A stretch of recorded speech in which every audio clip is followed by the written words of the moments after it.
Howdy, class. Humanities 4, Film Studies, Shest College. I think we're in about our fifth or sixth week.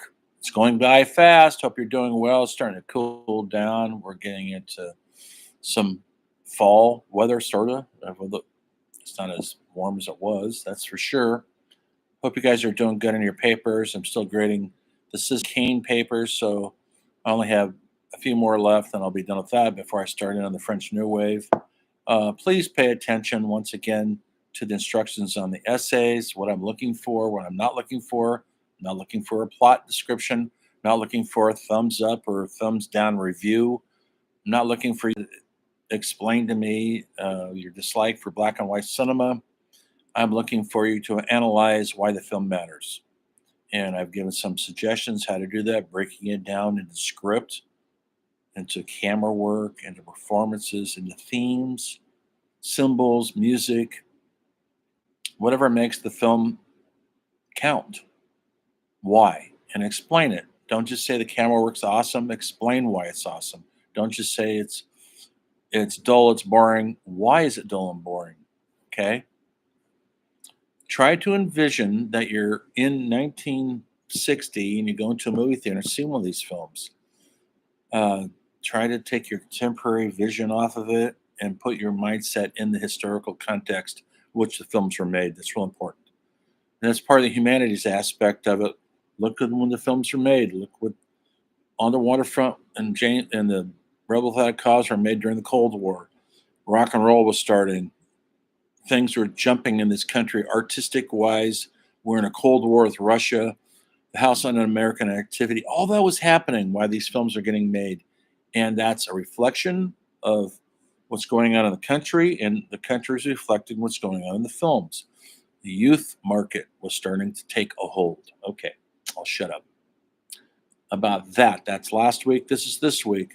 Uh, Last week we're in the French New Wave, and that's what your paper's doing. Hope you're enjoying one of those your first foreign language film. It's not too much torture for you, um, and you are getting something out of it. Look deeper on why the film matters. Um, this week we're going to the next 2 weeks we're going to probably be in the decade of the 60s. It's a huge important decade, so we're going to stay there for a while, and we're going to go to America pretty soon, but right now we're going to stay in Europe. We're going to focus on Britain, Great Britain, when their cinema was suffering because of the war. I mean, they were bombed by Germany during the war, so but they still continue to try to make films. Um, but due to the Italian neorealism and the French New Wave, that had an effect on British cinema. And there was a playwright named John Osborne who wrote a play called Look Back in Anger that was a relatively big hit on the West Side in London. And then it started a whole um, a new wave, if you might want to call it that, in British cinema. It was made into a movie later on with Richard Burton, and it started this whole movement called the Angry Young Man movement, because it was usually these movies had to do with young men working dead end jobs in Britain at the time. There wasn't much future for anything. This is before the Beatles, and so nobody felt like there was any hope to do anything besides birth, school, job, death. That was about it, folks. And in the meantime, you got drunk on the weekends, and hopefully you had a romance or two with somebody. Homosexuality was illegal in Britain during this time. You could be thrown in prison if you were caught in a homosexual act. Think about that, folks. In prison. Um, so they had to operate on the lo-fi and secret societies. Uh, Homosexuality was against the law in England until I'm not sure when. You can look it up, but it was well into the 60s. So anyway, this started this movement of this angry young men movement, and there were some great filmmakers who worked in there. Lindsay Anderson with his movies "The Sporting Life" and "If." one of my favorite filmmakers of all time. Um, Richardson making so many of his movies, um, Loneliness of Long Distance Runner, and others. Um, these movies lasted maybe 5 or 6 years, from say 59 to 64 or 5. And then things started changing, mostly because the Beatles came out and made it look like people got hope. But remember, 1960 in this country, President Kennedy has just been elected, and so we're having a renaissance in this country with, they called it Camelot. That's what they called his reign until he was just brutally assassinated, and then we've been in a dark hole ever since.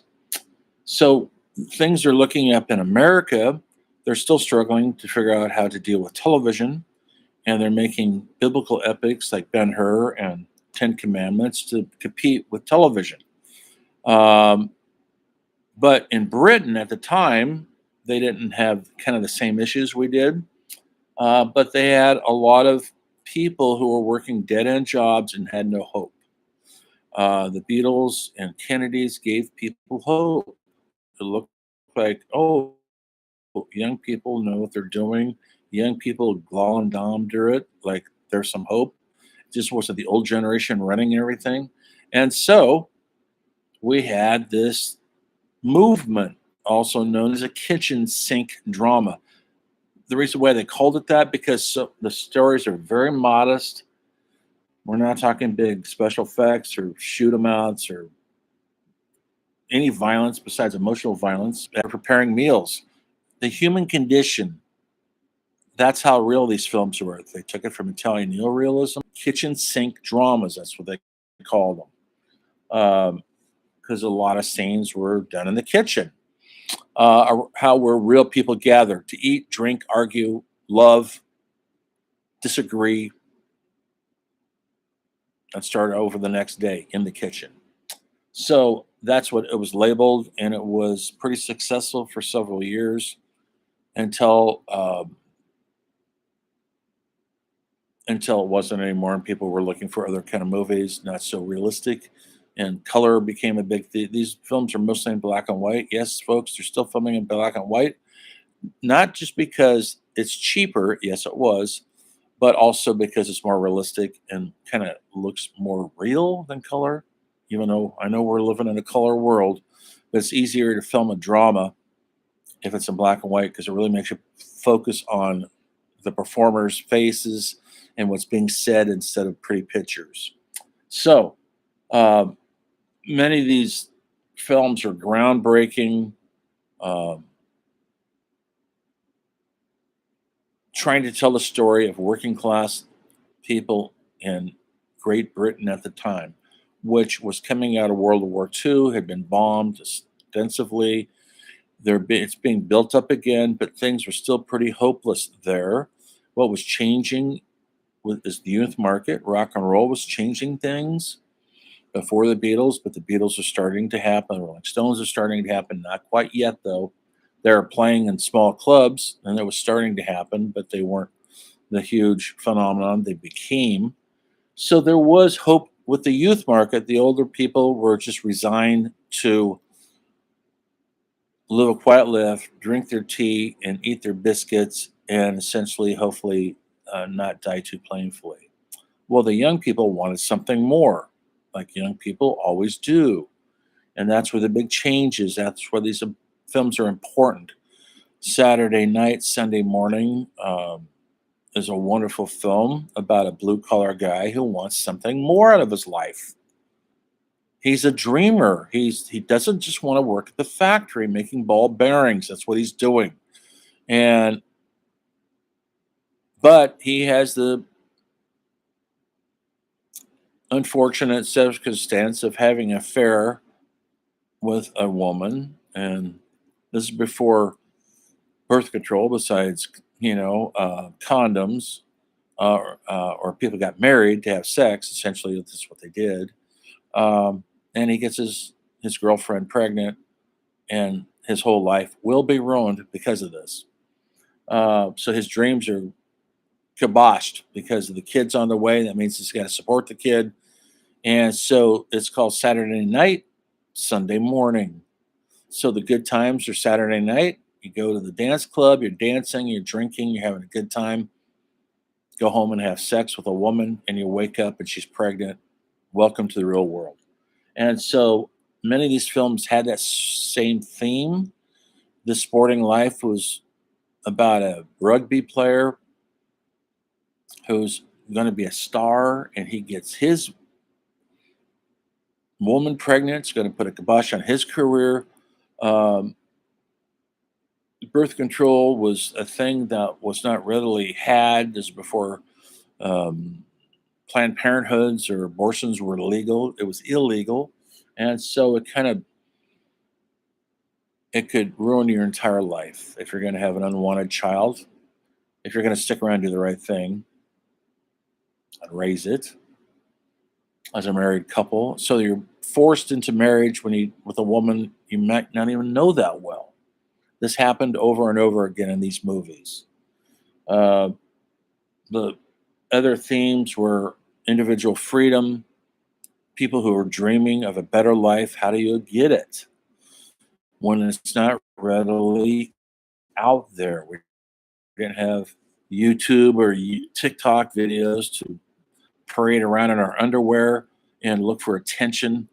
It was a different world, and most people never fulfilled their dreams. Very few did, and so a lot of people were forced to the reality of a doldrum, humdrum life. So there's a lot of alcoholism, a lot of abuse, and a lot of sadness and depression, and these films depicted that. I find them beautiful, and a lot of people find them depressing. I don't find them depressing. I find them real and honest. And I'll post some. I'll keep this brief tonight. I'll post some samples from YouTube, some previews. You'll see them. Please look at them. You never know when I'm going to give you guys a quiz on this stuff, so please do look at the film clips I show. And don't avoid them. Um, I'm not sure what chapter we're on in the book. I'll get to it, but it's about chapter 7, chapter 8 in there. I'll get that next lecture. So tonight it is Britain is having their moment, just like Italy had their moment. America had their moment with film noir and the blossoming of different method actors like James Dean and Montgomery Clift, Marlon Brando, Eva St. Marie, Marilyn Monroe, and others. France had their moment with the French New Wave, and now Britain is having their moment. These aren't Hollywood films. They're not big studio films. They're not big budgeted films. And that's why they were appealing to the audience who were actually seeing themselves up on the screen. They weren't seeing superheroes with capes and flying around and saving humanity like we do now. Do you see yourself in movies now? That's a good question. I'll be talking about that in a discussion soon. Do you actually see yourself in films right now? Anywhere? Well, the youth in Great Britain who went to these movies were seeing themselves. And that's what drove them to it. And these, like I said, 4 or 5, 6 years, this this movement that changed British cinema forever was that important and that vital because it was showing an honest reflection of the culture. See you next time.